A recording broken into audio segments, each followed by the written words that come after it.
Good morning, Sean Canvas. I'm on a little bit early, so um, we'll give people a little bit of time to get on. Not too much though, because everybody can usually go back and watch this and check out what's on here. Um, so, man, what's important is that we get all the information, and I'm going to keep adding things to what I'm doing as far as reaching out to people and trying to provide information. Um, just so you guys know, we have this coffee hangout that we do on Tuesday mornings, but then we also have a Sunday strength scenario that we do. And then eventually, within the next couple of weeks, I'm going to add um, a Bible study that I'm looking forward to. Not religious, not um, churchy, just looking at the Bible and seeing how that relates to mental health. So we'll be adding that pretty soon too. Um, and then we got a couple other things planned out that will make sure we get you guys some information too. All right. So today I want to talk about the ultimate cure for mental and emotional health. And um, so I meet with people all the time that are in different places in their life. And what do we do that's successful? What do we do that's useful in that room? I want to be able to give that to you guys this morning so that you can look at it and say, okay, how do I start my journey with this situation? And so let's think about where a lot of our hardship comes from. So one of the places that our hardship comes from, and it's kind of a bulky area, and then we'll dial back into what we need to talk about today. So one of the places our hardship comes from is our look at the world. So whatever is going on outside of us, and then our battle to change those things. So you think about your hardship right now, like what's hard for you? It's something that you have going on outside of you that you're trying to change or redirect or create and make different, right? Whether it was a previous trauma scenario that you are trying to avoid or push away, or that's constantly on your mind. And you're still trying to do life, even maybe without even doing that scenario at all. Or whether it's a relationship issue or a work hardship, right? Or something in life isn't, you know, your grades are going bad in college. Like there's so many things outside of you that you'll battle, and then you'll come in here, and we'll have a conversation. And so um, what's actually creating the mental emotional, is it something that's going on outside of you, or is it something that's going on inside of you? Well, it's actually something that's going on inside of you, but it has to do with what you're looking at. And so what you're looking at is on the outside of you. So that becomes a challenge, because then we're in a circle of that scenario. Do the battle with the outside thing.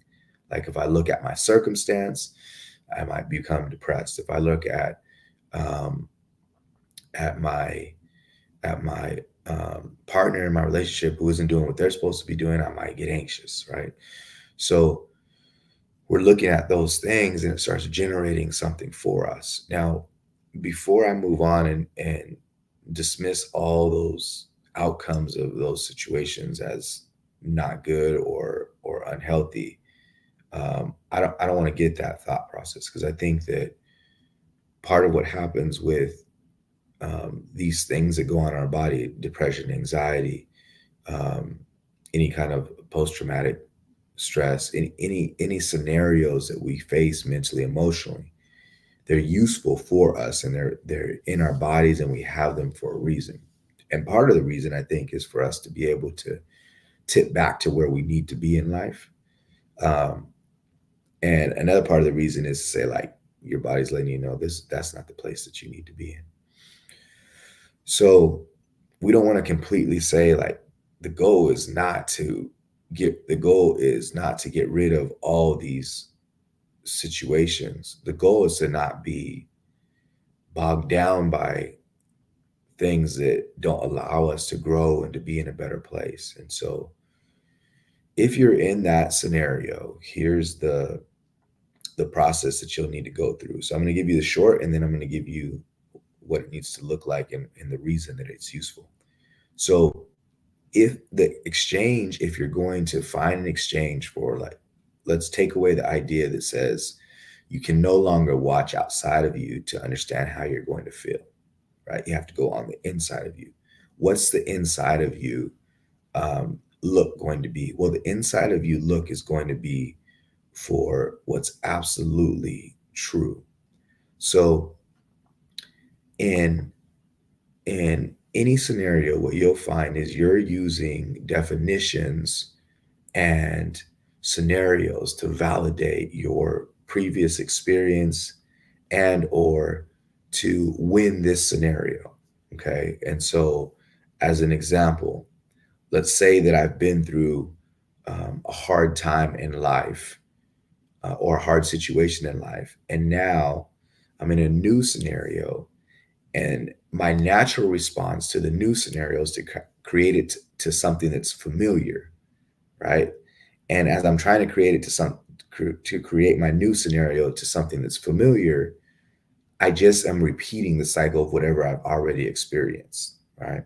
We call that blueprints, actually.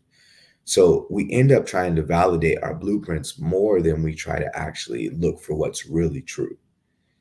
And so if you can be on a quest, and this is a hard ask, but it's a useful and a life-changing ask. If you can be on a quest to find out, okay, what's actually true in this scenario? Okay, let's use a specific concept. So in a relationship, if I've been in previous bad relationships, I will probably do the things in this relationship to make sure that all that previous scenario was validated, including doing some of my old behaviors in that situation, believing the same things about my partner, and having probably the same outcomes because of it. Now, that's not looking for the truth. If I go into this relationship and I switch that and I say, look, I'm going to look for what's the true way that I should be approaching this relationship. I'm going to be looking for the actual real way that a relationship can thrive, right? I'm going to start looking for all the truthful scenarios that need to be in my life. Okay. And so as you start peeling back what really is true, then it changes over what you're battling with. So grappling with what's true is difficult. So it's not like it's not going to cause you some hardship, but the outcome is energizing, right? So the more that you start finding out, okay, look, you know what? The way I'm really supposed to do relationships is I'm supposed to be serving my partner.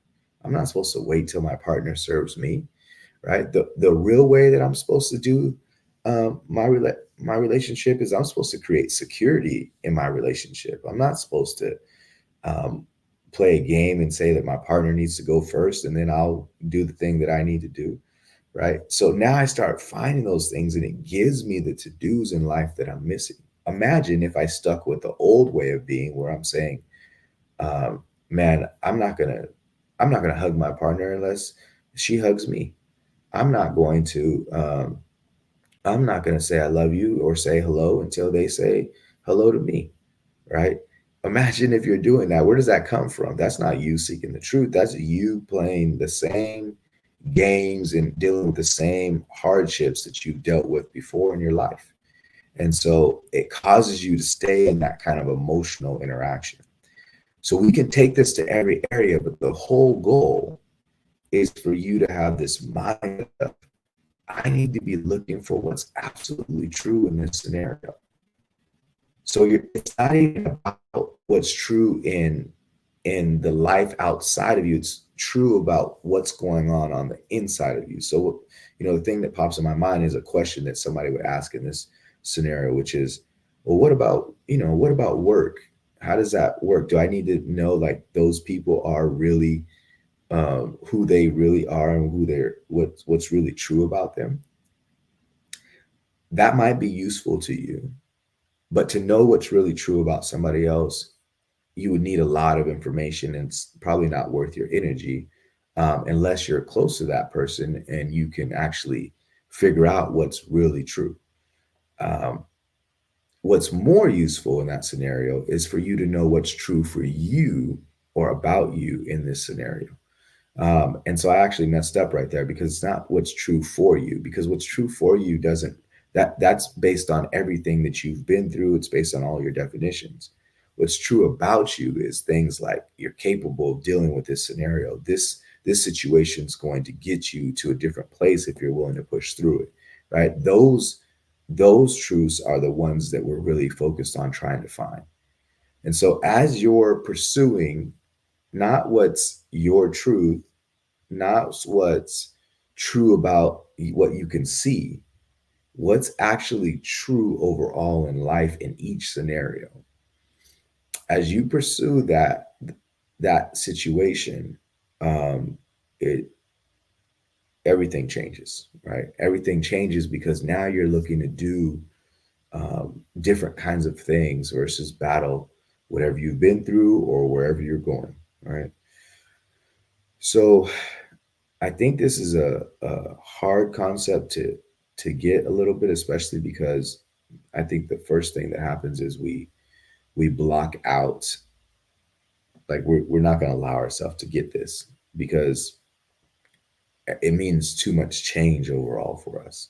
So we're gonna be lost at first. So go back and watch what I just talked about. But then also moving forward, the steps to being able to do that is to analyze each situation with this question, like what's absolutely true in this scenario. Not, not what's true for me, but what's absolutely true in this scenario. And I give the example of work. I've given the example um, of a marriage scenario, and in each situation, there's opportunities for you to make up something about what's true that ends in your emotional hardship. So like, let's say that you say, man, my partner really doesn't love me, right? And I feel that, and that's my truth. Well, that's not a useful truth, and it really isn't true. Now, what might be true is that your partner struggles deeply inside and has a difficult time with getting around to being able to show it and do the things that mean good relationship. That might be true. Uh, but you turning it into something else and not finding what's true in that scenario makes you continue to battle it, right? Here's another thing that's true. What is also true is you struggle when your partner struggles, and that connection is precious. And we want to grow that connection. That's finding your truth. And so being able to discover it differently and being able to find what's real, what's underneath, like what's the bigger picture for you? What do I need to be doing in this moment, right? Instead of me trying to find the solving part or find a justification for how I feel and understand how I feel, we need to be looking for truth.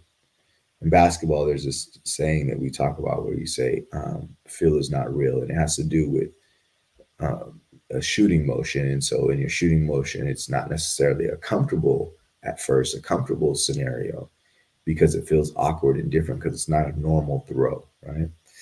Um, but as you do it more often, then you get in that groove. And what's true is that the uncomfortable scenario is what makes the shot, right? At first, the uncomfortable is what makes a shot, and it becomes comfortable, and you get used to doing it in that way, and that way starts helping you to know that this is the true way to be able to make the shot, right? And so it's the same thing in our life. If we're pursuing the truth, at first it might not seem comfortable because it goes against what we know and what we've known. But as we start doing it, that truth that we're starting to move with starts representing and interacting in our relationship in a different way, in our relationship with the world around us in a different way. Okay. So challenge yourself to understand this concept, because I know that if you were to try this for 30 days, it changes everything. And people around you will feel that difference in vibration as you seek what's true. And the depths of finding out what's true, I think, there's it's infinite. Like, I don't think you could really stop, because there are so many areas to be able to do that. So every day I want you to be focused on, for the next 30 days, be focused on finding what's true about maybe this situation, but more importantly, what's true about me in this situation, right? And what do I need to really be pursuing? So what do I truly need to be pursuing? What is that? Okay. All right, you guys, I know this is going to serve you. Not only do I hope it's going to serve you, I know it's going to serve you if you allow it. Put it into play in your life and watch things change. Come let me know how it turned out for you. We'll talk to you soon. Bye now.